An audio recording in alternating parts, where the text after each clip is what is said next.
En ese sentido, desde tus palabras, desde tu mirada, ¿cómo definirías o presentarías a don Eduardo Meissner a las nuevas generaciones que tal vez no conocen su trabajo? Mira, don Eduardo Meissner siempre fue una dificultad darle como una connotación, una definición. Y siempre se llegó a lo típico que el artista multifacético. Siempre se le dijo de esa forma. Pero en esa definición, que no es mía, se dio de manera, digamos, cuando algo se da porque todos opinan y nadie sabe al final quién comenzó. Yo creo que él, y con sus palabras extraídas de una entrevista que le dio a la periodista Ana María Mac, él dice que en realidad él pretende, a través de la ciencia y la razón, por ende, él buscar una especie de verdad, el provocar en el espectador. En base a eso, yo diría que lo que podría ser una definición, si tú me preguntas a modo personal, ¿cierto? ¿Sí?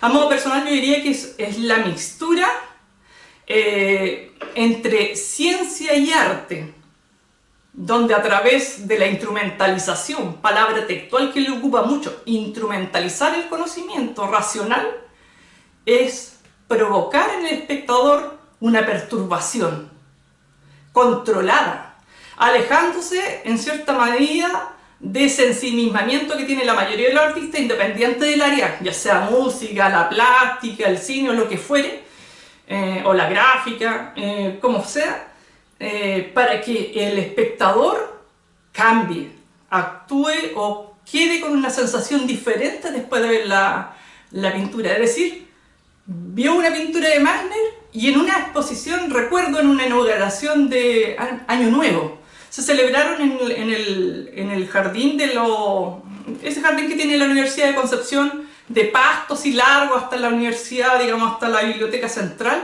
Se hicieron los fuegos artificiales, no me acuerdo cuál fue la explicación, pero se hicieron ahí. Y hubo un error porque caían muy cerca de las personas, lo cual hizo que fuera maravilloso. Y entre medio de la muchedumbre que cubrieron el pasto, había gente, tú sabes que la gente trae sus sillas, sus paraguas, sus cosas para tomar, y alguien dijo, ¡oh, qué lindo! Se parece a las pinturas de Eduardo Meissner. Como esa explosión de colores, ¿ya? Pese a que él ve un mundo que podría ser más bien azul dentro de su, digamos, parte bidimensional, del arte bidimensional. Entonces yo lo definiría así, como un científico racionalista, pragmático, que pretende a través del arte, con la instrumentalización de su conocimiento, provocar en el espectador controladamente, por medio de su oficio, porque tiene una maestría en su oficio, no solamente el conocimiento, sino que la aplicación de la severidad, la disciplina, el orden, para encantar, en cierta manera, cautivar o provocar positiva o negativamente al espectador, alejándose de la obra, no poniendo, digamos, desde sí para el espectador, pero no de sí para sí y que el otro encuentre. No sé si se entiende. Sí, ¿y tú crees, Victoria, que tal vez esta mirada que tiene Meissner de instrumentalizar el tema plástico tiene que ver también con su formación de ser artista? Sí, eso es lo que te iba... ¿Crees que hay ahí un sello en el fondo que marca su propia mirada también respecto a lo visual? Absolutamente, mira, por lo mismo te di la segunda definición y no la primera, que es más facilista y es más simple, pero deja totalmente fuera un mundo y la mitad de la vida, va a ser objetivamente en cuanto a su accionar de su obra. Ahora te voy a hacer una breve reseña bibliográfica de lo que es Meissner, más o menos aproximándome a las fechas porque no tengo tan buena memoria. Mira, piensa qué pasa con un joven, un niño, nace mellizo y su hermano mellizo nace el 9 de julio de 1932. Puede ser inmediatamente la fecha de muerte para que muere a los 87 años, el 18 de noviembre del 2019. A los 87 años de trabajo, hasta el último día. Entonces, él nace de Enrico Meissner, odontólogo y decano de la Facultad de Odontología de la Universidad de Concepción, y de su madre, Laura Grebe, Eduardo Meissner Grebe. Diagnosticado desde el principio, desde el momento del nacimiento, con una situación de salud precaria y en esa época mayormente con una diabetes fulminante, que no sé cuál es el tipo, pero una de las más peligrosas, con una expectativa de vida que le dijo de los 16 años no pasa, se iba a morir. Esa sensación para mí es como ese mensaje, ya sea dicho directa o indirectamente, yo no sé cómo se lo habrán dicho o lo escuchó a transporte inicialmente. En él le rebotó, es como un baterista que le quedó dando vuelta. Entonces, ¿qué es lo que pasa con alguien que te dicen, oye, ¿sabes qué? Ponte tú que haya tenido 8 años cuando entendió esto. 5 años, más o menos en esa época más o menos uno logra entender un poco de profundidad de lo que es una enfermedad. Entonces, y dicen, y yo no voy a hacer como mi padre. Nota, voy a hacer alguna paréntesis para caracterizar cómo era ese matrimonio y cómo eran las características de personalidad mínimas de estos dos personajes. No eran cualquier padre. El padre Enrico Meissner era una persona un poco autoritaria, por no decir bastante, muy disciplinada, no era alemán, pero era de origen descendiente, de una familia acomodada, decano de la escuela, y a la vez Laura, pianista, concertista, Laura Grebe en piano. Por eso cuando uno lo visitaba veía un tremendo piano de cola, de buena calidad, no cualquier piano de cola, que son bastante caros a todo esto, y cuando alguien se compra un piano de cola de gran envergadura, digamos, no de media cola, es porque hay un músico de verdad detrás. Ella se casa, estamos hablando, imagínate, si él nace el año 1932, no sé a qué edad se casarían en esa época, supongo que muy jóvenes, con una diferencia de edad no muy mayor, yo creo que era sobre 5 años. Entonces, este hombre en esa época, toda mujer, se casa y dejaba de trabajar. Y con mayor razón si tenía buena situación. Pero en este caso, ella sí que no pude seguir dando conciertos, ni giras, ni cosas por el estilo, que era su vida personal, su desarrollo íntimo, espiritual. ¿Y qué hacía Meissner de niño? Eso es importante. Meissner se regocija, en vez de ¿cómo se llama esta forma? Mecer. ¿Cómo se llama esto? Cuando se dice la palabra exacta, cuando uno mece a la guagua, acurrucar o acoge al niño. Meissner se metía, en vez de debajo de la falda, debajo del piano, a escuchar a Schubert y a Wagner, Wagner. Uno de los autores preferidos de él. Seguramente tienen que haber sido preferidos también de la madre. Es una herencia genética y también ambiental. Que también se da por Charles Duskin en El gen egoísta. Es una cita que te digo nomás que está estudiado, que no solamente serían los gestos fenotípicos, sino también características como el miedo por haber vivido la Segunda Guerra Mundial, que eso sí es importante en el caso de la esposa de Meissner. Después voy a hablar de eso. Nace este joven con esta enfermedad y sobreprotegido, entre comillas, de cuidado, un poco como sobreprotección, pero no esa protección como de ahora, es una protección como de cuidado en lo físico, pero no en lo afectivo necesariamente. También le trae cierta soledad, tienes que entender, no salga, que se puede resfriar, se puede enfermar de otra cosa, ¿me entiendes? Mientras que su hermano, gemelo, mellizo digamos, no gemelo porque serían idénticos, sale sano y con intereses similares a él. De hecho, lo voy a nombrar, él fue estudiante de arquitectura y ya murió, pero no se tituló. Pero fue como la referencia que él tenía, esa especie de competitividad inconsciente que se da, él no me lo dijo, entonces yo estoy suponiendo, entre los hermanos. Entonces, yo le pregunté en un momento por qué estudió odontología y no estudió otra cosa, por ejemplo, por qué, y la palabra era simple, porque así era en esa época, porque así se da, el padre es arquitecto, el hijo es arquitecto, y así, es como los arquitectos que se dan ahora. Entonces, una familia y aparte planteaba un gran desafío para él.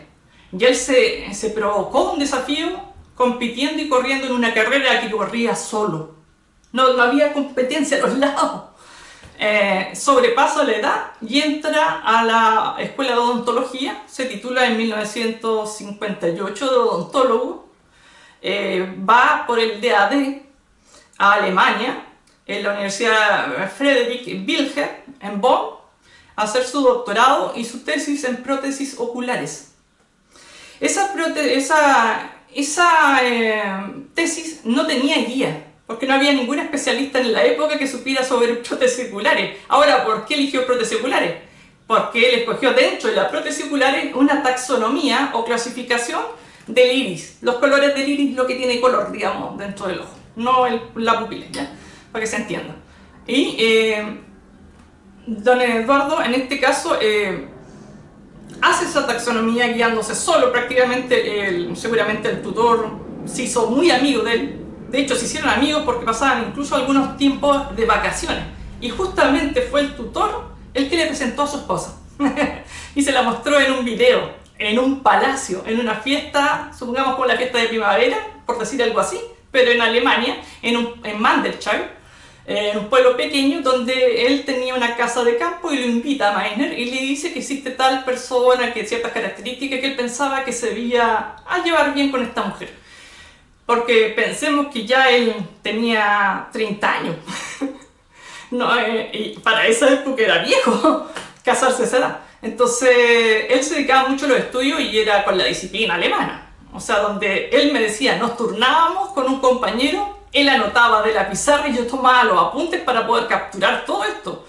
Termina, se titula y al finalizar su tesis da una gira de 6 meses por toda Europa, con su fotografía, sus registros de época, mostrando una pequeña cinta de estas de la época cinematográfica, por decir así, de portátiles, y da conferencias, charlas en distintas universidades y lugares, asunto que lo desgastó tremendamente y terminó en un hospital en Francia. Conclusión, no me acuerdo muy bien si fue un mes o 3 meses los que tuvo que le salió la boleta de estar en el hospital cuidado y tuvo que paró en Francia y no en Alemania donde residía, porque ahí se enfermó más. ¿Por qué se enfermó? Porque como en la diabetes uno tiene que tener una cierta disciplina en la alimentación y tú entenderás que cuando se hace una conferencia en esa época mayormente hay cócteles, hay desajustes de alimentación y eso lo descompensó. No tiene nada que ver con que él no se haya inyectado la insulina y cosas de ese estilo. Simplemente que también tienes que comprender que es un desgaste enorme para, yo creo, cualquier persona. Luego de eso, se dedica termina eso y ya desocupado dice, se acuerda de esta mujer que le presentan y le dice sin mucho interés, voy a ir a ver a Rosmarie, que era la chica que vio en esa cinta en blanco y negro en un palacio, disfrazada más encima de princesa, imagínate, es como cuento de hadas. Y la va a ver cuando va a descansar a la casa de, digamos, un par de días de su profesor. Y elige a última hora visitarla. Ella estaba acostada, ella tampoco sabía nada de él, solamente que era un chileno, que no era católico y que estaba enfermo. Condiciones totalmente nefastas para el padrastro de Rosmarie, la esposa, porque su padre muere en la Segunda Guerra Mundial. Entonces la madre se casa con el profesor de francés que le puso a Rosmarie. Bueno, ahí hay otra historia más larga, pero no me quiero ir por la tangente.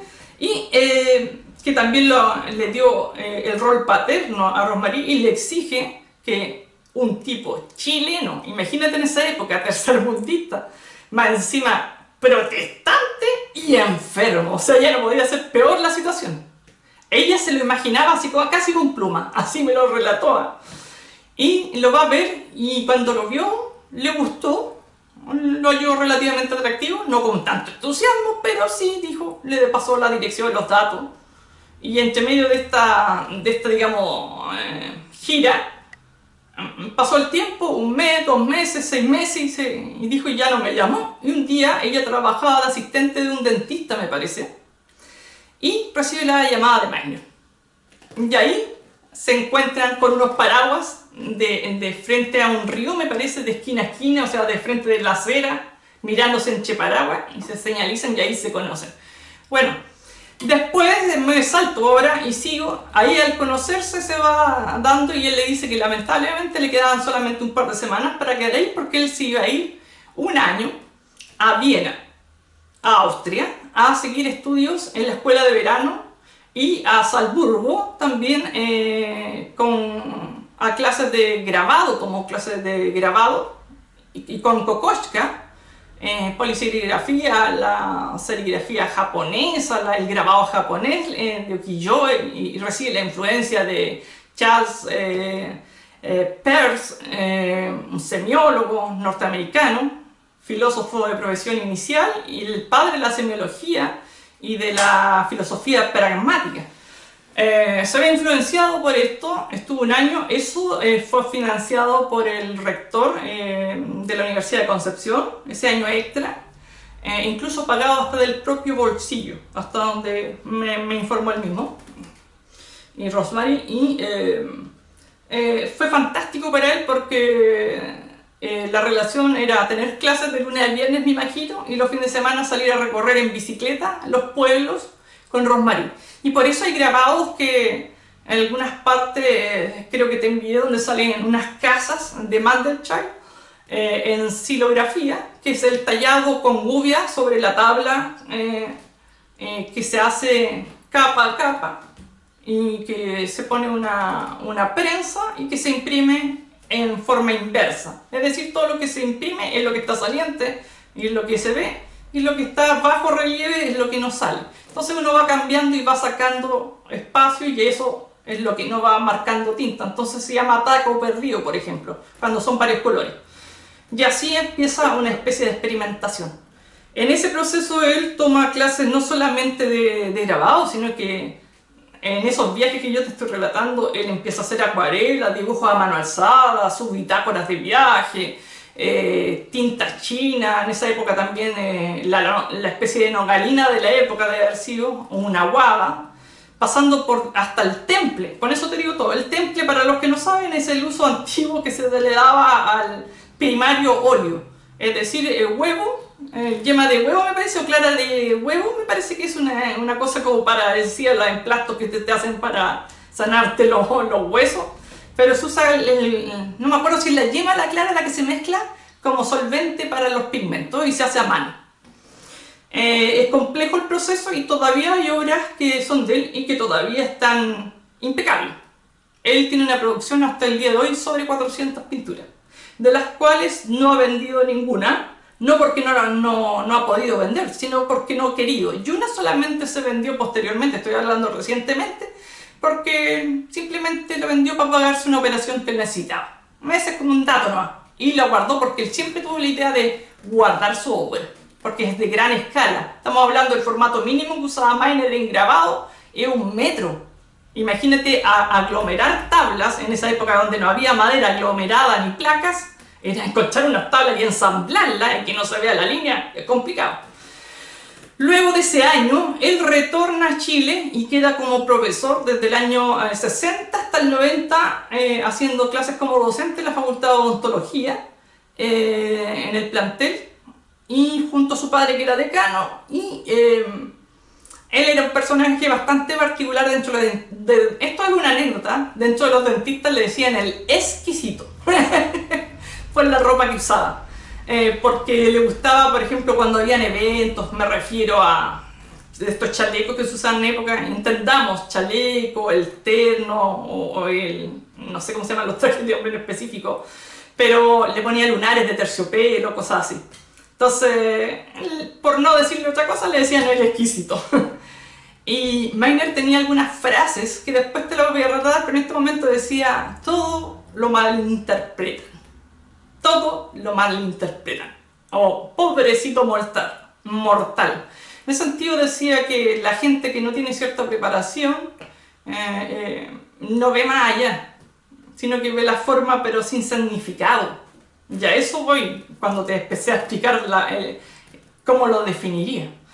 Ahora, después de eso, en ese periodo, entra a la academia en paralelo. Me parece que voy a retroceder un poquito en tiempo porque hay cosas que se traslapan. Él fundó, porque tenía una especie de cuarteto de amigos, que tocaban flauta. Él tocaba flauta traversa, otros tocarían otro instrumento y formaron precariamente una pseudo orquesta y fundó la Sinfónica de Concepción. Entre medio de todo esto, y también a su vuelta, ya con un poco más de tejido cultural en su cuerpo, decidió estudiar arte y hacer clase en arte. En el año 1972, él no estudió los 5 años de arte, o los 4 años, depende de dónde lo estudies, y ahora han cambiado los programas. Pero se hizo una convalidación para la gente que ya tenía oficio. Estamos hablando de los pintores que hicieron el mural, los chilenos me refiero. Y entre ellos hicieron 2 años de preparación para poder crear la escuela de arte. La licenciatura me refiero, no la pedagogía. Porque de otro modo sería como un poco imposible, digamos, para que saliera esto rápido. Y ejerce desde el año 72, justamente cuando en paralelo está sacando el título, y hasta aproximadamente hasta donde yo estudié el 1998, 2000, por ahí, porque paulatinamente él después empieza a sufrir las consecuencias de la diabetes, que es la pérdida de la vista. Pero fue muy paulatino. Entonces hubo un momento en que sí, veía con dificultad, usaba lentes, después ya los lentes eran más gruesos, después esto ya tenía que, la ayudante en esa época, que era, me parece que era Pilar, no me acuerdo realmente el apellido y no lo quiero decir porque si me equivoco va a salir los chartistas. Fue una ayudante que era una ayudante amiga, por decirlo así, que conversaban más, que iban a café y cosas del estilo. Con ella lo conocía más de cerca y compartieron, digamos, dentro de la que era la escuela y los cafés aledaños. En ese momento, él, con la ayuda del ayudante, que le iba pasando las diapositivas, porque en esa época había un episcopio.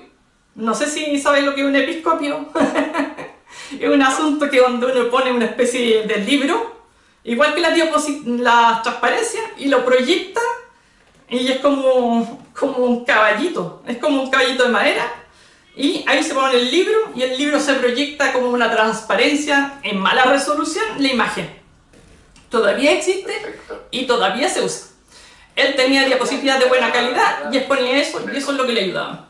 Ya, después de eso, ya, por eso quería terminar lo que pasó. Después de eso se retira, entre medio, es que quería terminar, eso es la parte académica. Entre medio de eso, él saca el salón, en cuanto a premios, en 1965, él saca el premio municipal de arte. El 1965 y el año 76 participa en el primer Salón Sur. Y también gana con el jardín de Clinsor el Mago. ¿Por qué es tan importante esa pintura? Porque él cuenta que en un momento estaban arrendando un departamento en París, porque el jardín de Clinsor existe, ¿no? Existe el jardín. Y él miraba y se inspiró en lo que veía a través de la ventana y compartió el arriendo, me parece, de ese departamento con Serrano, el escritor Serrano. ¿Te recuerdas el nombre? No me acuerdo si es Marcelo Serrano. Serrano, el apellido Serrano. Es un escritor hermético y que murió hace un par de años atrás. Y con él le dijo, cuando llegó, le dijo, no llega como ponerle, entonces dijo, cuando vio la obra terminada, o sea, estaba a media, y él ingresa al departamento y ve, dijo, el mago, así como, ¿cómo le hiciste? Tan rápido. Y por eso quedó Jardín Clinsor el Mago. De ahí viene el nombre. Gana ese salón, pertenece a la agrupación de semiólogos de Chile, ingresa a la Academia de Bellas Artes de Chile antes de que fundara la Escuela de Arte. También participó en la fundación y creación de la Escuela de Arquitectura, no la creación como carrera, pero sí la fundación de los ramos de composición, estética y semiótica. En eso sí participó. Y entre medio de todo esto, en la Escuela de Arte, me imagino, porque por la Universidad de Concepción lo mandan a hacer unas charlas como tipo gira a Nottingham, que fueron transcritas y hechas libro. Eso es en cuanto a, como quien dice, una cronografía un poco relativamente ordenada, porque hay cosas que se traslapan. Perfecto. Victoria, ¿tú sabes por qué la Escuela de Arquitectura se abre en la Universidad de Biobío y no en la Universidad de Concepción? ¿Cómo? ¿Sabes por qué la Escuela de Arquitectura se abre en la Universidad del Biobío y no en la Universidad de Concepción? Ah, ¿por qué se abre en la Universidad del Biobío y no en la Universidad de Concepción? Sí. La razón no tendría que... Yo tengo algunas versiones, pero no tengo idea. Realmente tendría que especular y no quiero decir. No te preocupes. Pero yo lo único que sé que era... La escuela... Yo lo único que sé que, por ejemplo, hay otras carreras que se abrieron en la Universidad de Concepción, pero que estaban en otras sedes. Por ejemplo, como veterinaria, que estaba en Chillán, que se trasladó. Otras se cerraron y después se reabrieron como ciencias políticas. Pero yo que sepa, la Universidad de Concepción nunca tuvo arquitectura. Nunca lo tuvo. Ahora, ¿por qué se configuró en la Universidad del Biobío? Lo más... Por eso no quiero especular, porque tendría que decir cosas que me han dicho, pero no tengo la fuente. No te preocupes. ¿Tú sabes? No te preocupes. ¿Tú sabes? No. Es que yo le he preguntado a varios. Y escuchaba, en el fondo me llamó la atención, porque como él es una persona vinculada a la universidad. Sí, es que todos piensan que la creó. Mientras te escuchaba. Pero él no la creó. Él fundó las asignaturas troncales relacionadas con la plástica que no tenía. Como quien dice, reformuló la malla. Eso fue lo que hizo en su área y fue reconocido por el Colegio de Arquitectos como, o sea, cuando tú ingresas al Colegio de Arquitectos es como que en cierta manera eres validado casi como un arquitecto. Es un reconocimiento entrar. En el fondo es un arquitecto porque después publicó 3 libros relacionados con la semiótica de la arquitectura con Vilches y Víctor Lobos, por ejemplo, que es Semiótica de la Arquitectura, y como él no tenía el título de arquitecto propiamente tal, se juntó como coautores a Vilches y a Víctor Lobos, padre me refiero, y después la teoría del signo la hizo solo, y posteriormente, antes de eso, el año 1974, empieza la escritura de configuración espacial 1 y 2. Primero fue un tomo, después fueron un segundo tomo, y posteriormente se hace la segunda edición en el año 2000. Es una cosa que la gente no sabe, porque se hizo con una edición más, no sé si la palabra sería más barata, o de un aspecto más sencillo, o más humilde, o de la época, no sé, pero fue editada por la Universidad del Biobío. Posteriormente, ya recientemente, digamos, en relación a la misma semiótica, hace un análisis de la obra de Marta Colvin junto a Johanna Martin, que es licenciada en arte, pero tiene un magíster en literatura hispanoamericana y un magíster en administración cultural. Ahora, tiene 8 libros y esa es la área que no te alcancé a decir, que todos lo conocen por la plástica. Me refiero a la plástica, a todo lo que es el arte visual, digamos. Pero él se dedicó a la literatura. Tiene una novela, tiene un libro de cuentos, Juego de Máscaras es la novela, tiene un libro de Juego de Máscaras es la novela y la otra se llama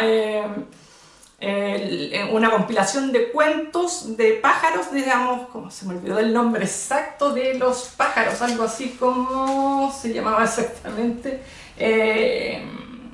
la domesticación de los pájaros.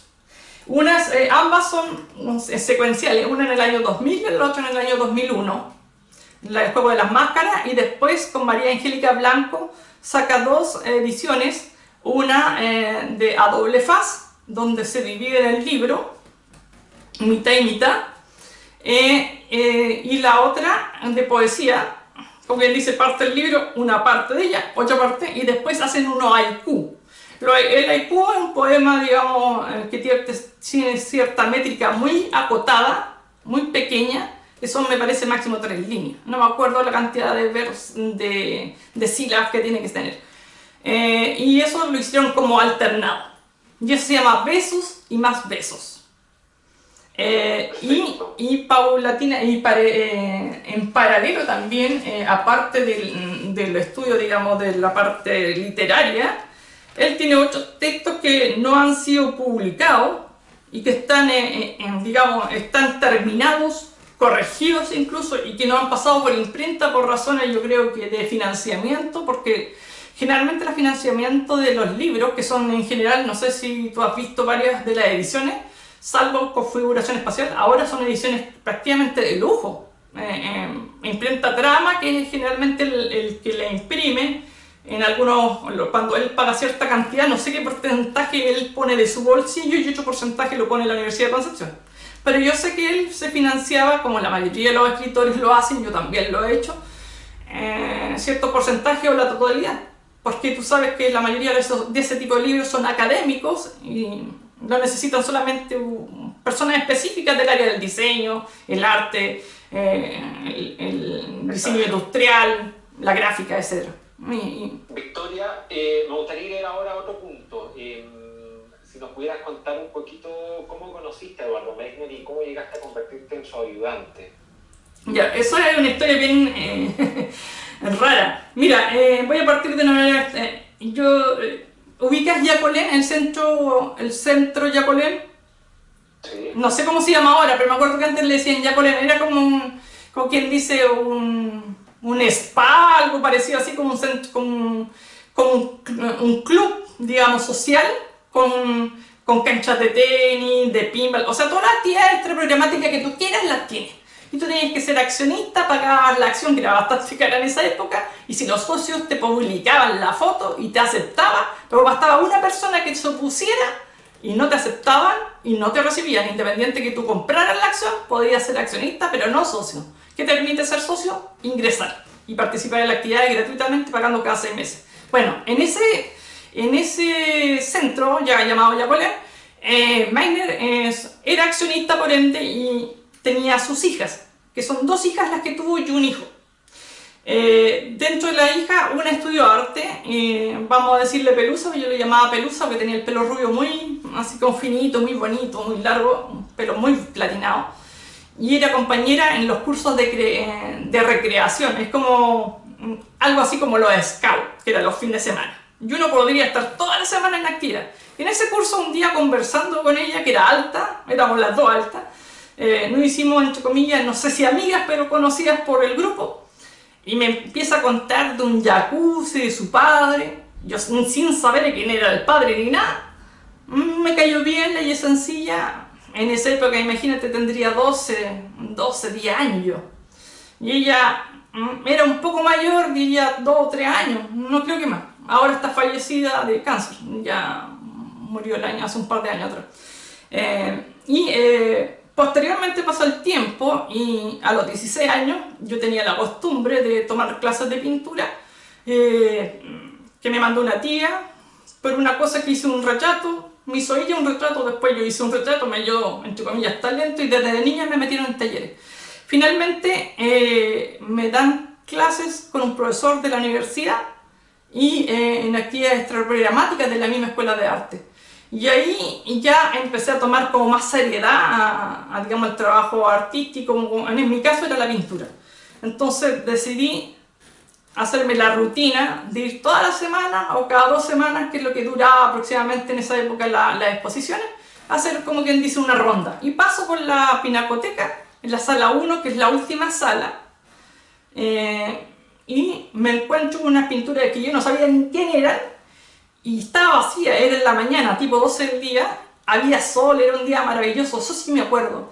Y yo dije, qué ganas de hablar con el autor, pero ¿quién será el autor? Y de repente aparece un personaje que yo le dije, en mi cabeza pasó esta cosa de, ¿es Magritte? Con su bastón, su sombrero hongo, su maletín, muy compuesto. Y ojo, estábamos hablando del verano, yo no sé si qué fecha sería, pero debe haber sido o diciembre finales o principios de enero, porque si está abierto en el verano tiene que haber sido enero, porque en febrero la universidad cierra, con la pinacoteca y todo, hasta donde yo sé. Entonces, y dije yo, ¿quién será? Y yo lo miro y hay gente que tiene ese efecto halo de proyección, que te dice yo soy importante, él lo tenía. Entonces, como uno no le tiene miedo al ridículo y tampoco hay mucho que perder en esa época, y todavía me acerco, porque una pintura me llama mucho la atención, porque dentro de esos cursos que yo te nombré, me habían enseñado algo de composición. Entonces, en el primer cuadrante superior, dividamos el plano en 4, eso sale en configuración espacial. En el primer cuadrante izquierdo, que es el que más llama la atención, él pone una esfera, grande, una esfera. Y esta, ahora ya sé que es de la exposición de una retrospectiva que él tenía, que se ganó en la galería. Entonces salen todos unos elementos gráficos así bien estilizados de jardín alrededor, pero un gran vacío, como quien dice, en el primero y cuarto cuadrante, 1, 2, 3, en el primero y el tercer cuadrante izquierdo, tensado, como muy abajo la vegetación y muy arriba la esfera. Y a mí me decían que eso no era lo bueno porque se carga la pintura hacia un lado. Eso era lo que me habían explicado. Entonces yo le voy a preguntar, dije, para hacerle una pregunta más o menos inteligente, entre comillas, le pregunté, ¿perdona usted el pintor? Sí, me dice. ¿Me puede explicar esta pintura? ¿Por qué puso la esfera ahí si eso llama más la atención y como que tiende a caerse la pintura para un lado? Ópticamente es la percepción. Y me responde, ¿y por qué no? Así tal cual. ¿Y por qué no? Esa es una de las frases que él tenía. Y yo le dije, la esfera, me dijo, se va hacia el suelo y me explica la gravedad. La gravedad, tal como la gravedad como científica, que mientras más altura, más pesa el golpe de caída y más velocidad tiene al impactar con el suelo, pero a la vez esa caída llama mucho la atención, pero es misteriosa. Entonces, en el fondo, citando a otro pintor, lo misterioso es lo obvio, y ahí sale esa razón. El tipo, hablando de Meiner, sabía que estaba provocando esa dicotomía de tensionar la tela para que uno mirara hacia la esfera y hacia abajo. Me dijo, ¿y cuál es el problema? ¿Y yo no lo puedo hacer? Era casi como para molestar, por decirte de alguna forma, para provocar, para que alguien le preguntara. Y ¿qué es lo que se hace? Ópticamente, después con el tiempo le pregunté, me dijo, vibra el ojo y trata de alinear, esto es inconsciente, y entonces empieza a vibrar y trata de, como cuando uno pone una línea horizontal y quiere marcar el horizonte justo en el medio, pero si lo sube un poco, uno lo corrige ópticamente y eso vibra, se mueve y te incomoda ópticamente. Entonces tú sabes que hay algo raro, malo, no sé, que te incomoda, como que no está hecho adrede, pero si tú lo subes a un tercio del horizonte, cambia totalmente y se estabiliza y te da una tranquilidad óptica a nivel racional. No le demos tanto cuento, sino que a lo propiamente formal. ¿Te acuerdas, Victoria, en qué año habrá sido eso? Eso, mira, yo estuve tratando de averiguar y no me coinciden. Yo tenía 16 años. Y él, sé que ganó el año 1990 y tanto, 96, ganó un fondar para hacer una retrospectiva, pero es que ganó varios fondar para hacer retrospectiva, no solamente aquí, sino que en el Bellas Artes. Entonces, yo no sé por qué no me cuadra mi edad con la fecha. ¿Será final de los 80? A ver, si yo tenía 16 años y yo nací el 73, 83, 86. A lo mejor me equivoqué de fecha o de edad, pero más o menos yo recuerdo que yo había salido recién del colegio y no había estudiado, porque yo estudié primero ciencias políticas y después estudié arte. Me titulé y después estudié lo otro. Así que finales de los 80. Sí, puede ser, o a lo mejor yo estoy confundida y a lo mejor fue justo en el periodo que terminé ciencias políticas y justo era verano. Y puede haber sido esa del 96.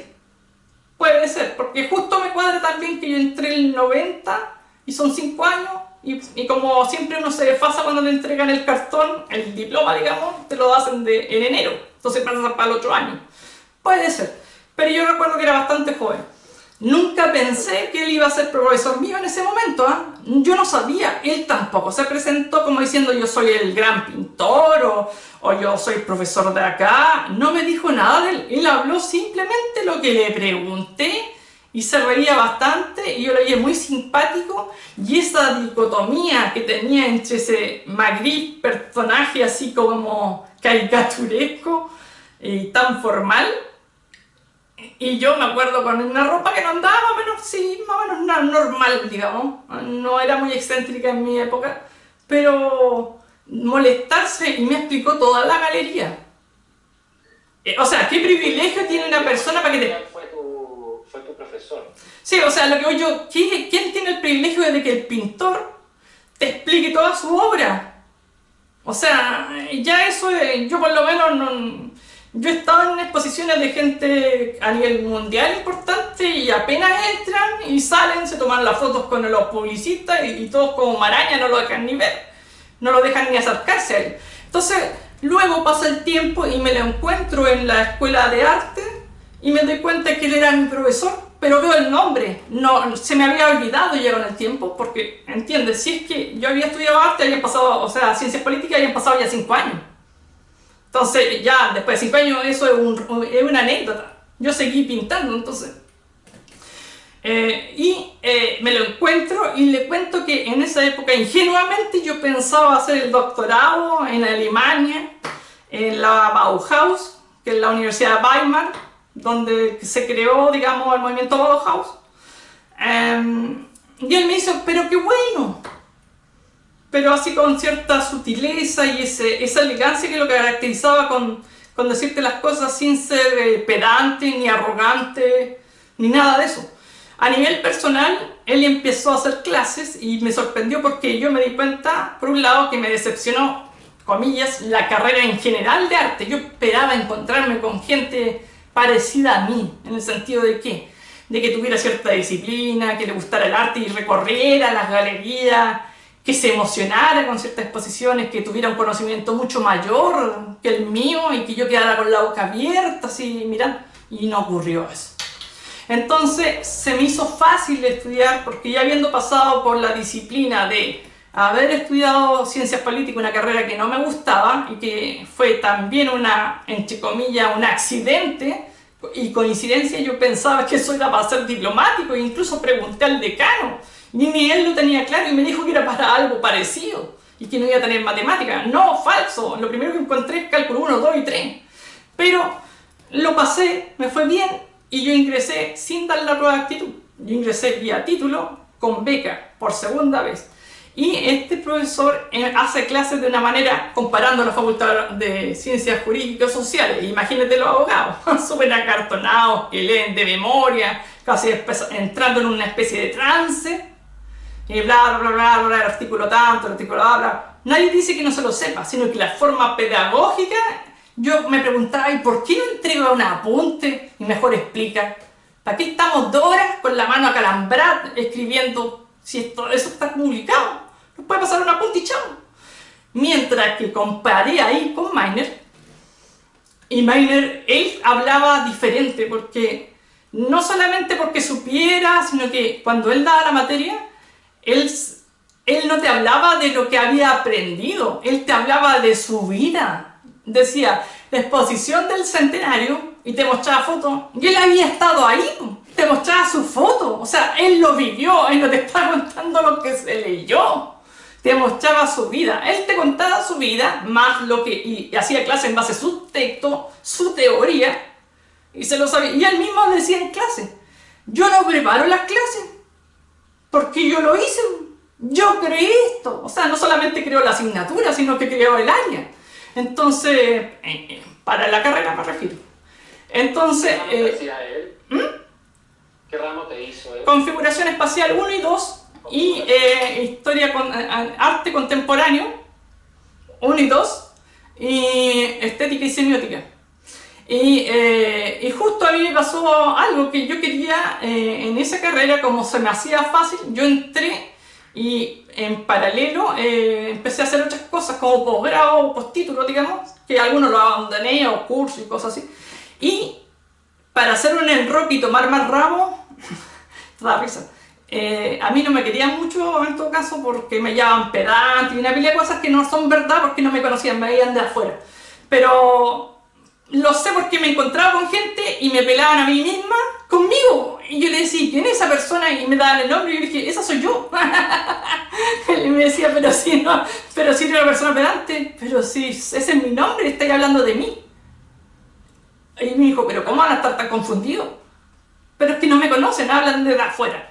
Bueno, este tipo hacía clases con su material, por eso te decía, eran fotos que él tomaba o que Rosmarie le tomaba. Entonces era muy espontáneo. Y justo yo empecé a hacer clases después, en paralelo, cuando estaba en la escuela de arte. Y yo hacía clases, inicialmente como todo ingenuo, trata de imitar a los profesores que tuvo. Y piensa que era lo mejorcito, o por lo menos es la costumbre en derecho. Y la verdad yo me aburría mucho con ese sistema, tratando de acartonarme a la fuerza. Y quería dejar la carrera. ¿Ah? ¿De qué hacías clases? En ese momento empecé haciendo clases de marketing porque era un ramo nuevo y mi tesis se relacionaba con eso. Entonces, como para empezar con el electivo. Aparte de otras labores que tenía de hacer clases en unos proyectos de estos para gente de alto riesgo social, era del gobierno, y hacía clases de taller en la municipalidad. Extrañamente en esa época había harto trabajo. Inmediatamente no tuve tiempo ni para quedar cesante, pero no los tomaba como para algo estable, era para poder seguir teniendo algo de ingresos, para poder seguir estudiando. Entonces, yo le dije en esa época a la pareja que tenía, le dije yo me voy a retirar de esta cuestión, no soporto estar acartonándome con esta gente, y me preguntó algo súper simple. ¿Por qué no te agrada hacer clases? Porque no soy yo, le dije yo. ¿Y te vas a retirar, me dijo? Sí. ¿Y por qué si te vas a retirar no esperéis que te echen? Y le dije, ¿cuál es la gana? La gana es que si te echan te van a dar un finiquito. Si igual te vaya a ir. Entonces me dijo, preferible que te echen y gane algo si te vaya a ir igual y no te interesa. O la otra es que seas tú, porque si tú eres tú, supuestamente te van a echar. ¿Eso es lo que piensas? Yo creo, dije, sé tú y espera que te echen. Y lo hice. Y se parecía un poco a lo que hacía Miner. Algo. No era tan así, porque yo no tenía la experiencia ni nada. No vamos a comparar la envergadura, la escala.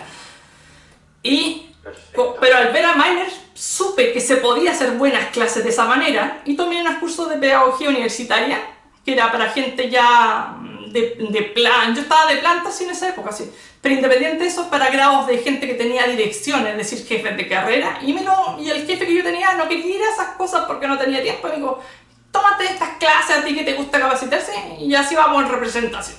Y tomo, y ahí, con conocimiento de gente con más experiencia, me fui validando en base a la teoría que yo no estaba equivocado.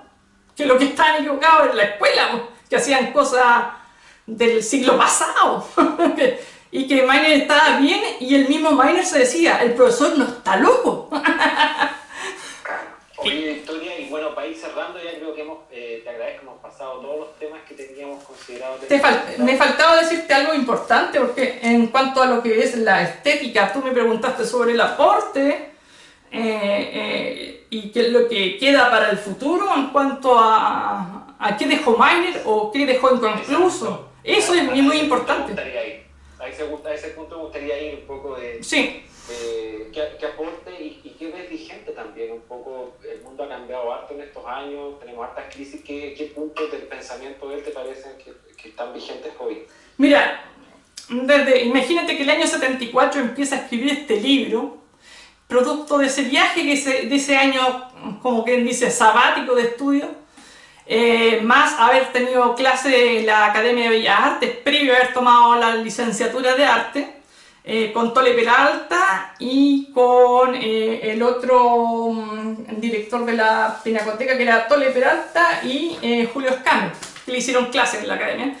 Entonces, él tiene un tremendo bagaje, no solamente en cuanto a conocimiento propio, sino que los profesores que tuvo, como Kokoschka, por ejemplo, o sea, ¿quién puede decir eso? Es como si yo te hubiera dicho, ¿tú tuviste en diseño industrial clases con Andy Warhol? Una cosa así. Entonces, él agrupó, pero le llamó mucho la atención conocer a Peirce, Charles Sanders Peirce, y dijo, como que eso le hizo el clic, y dijo, esto no está visto en Chile, y lo trajo desde afuera. Estamos hablando del siglo pasado, o sea, Él es incipiente, el padre de la semiología, imagínate, de la semiótica.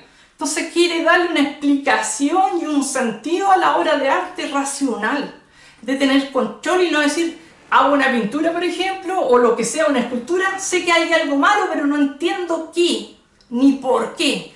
Cuando tú le pones, como Kierkegaard o Heidegger, me parece, ponerle nombre a algo hace que exista. Si tú no le pones nombre a una calle, una plaza, lo que sea, no existe. ¿Cómo la nombras? Es hacer puente donde no hay territorio. Entonces, él, al análisis y al hacer ese texto compilatorio que es configuración espacial unidos, hace la parte bidimensional, pero luego se extiende a la tridimensión con la arquitectura. Y empieza a ver en configuración espacial, esto con los estudios que le dio, hizo clase también en arquitectura todo esto. 1 o 2 años me parece en la Escuela de Arquitectura cuando se creó en la Universidad de Concepción. Hizo charlas también y cursos. Y él empieza a cuestionarse por qué eso de la poesía o contar cuentos a través de la pintura. Jimena Criste decía, por ejemplo, la pintura es una excusa, el motivo es una excusa, por eso de repente pinta sillas de playa, no sé, una planta, qué sé yo. Pero es una simple excusa. Pero él quería decirle, esto tiene un nombre, esto tiene una estructura, ¿y qué sigue vigente? ¿Cómo no decir que sigue vigente en el área que nombramos, en diseño industrial, en el área de la gráfica, en las letras fuente incluso del computador? Podríamos hablar en lo bitridimensional, en el diseño industrial de, no sé, desde los celulares hasta las carcasas y todo lo que pasa. De separar el contexto de las partes entre sí y el todo. Esa relación que hay, que es tan simple, aprenderla y enseñarla, esa pura cosa tan pequeña que cae, yo creo que en 3 líneas y un dibujito a mano alzada, basta como para que con esa, como quien dice el viejo truco indio, tú puedas salvar cualquier composición. Porque de esta manera tú sabes que ya, una señora va a comprar un foco, ve el foco solo, el objeto solo, ya, solo.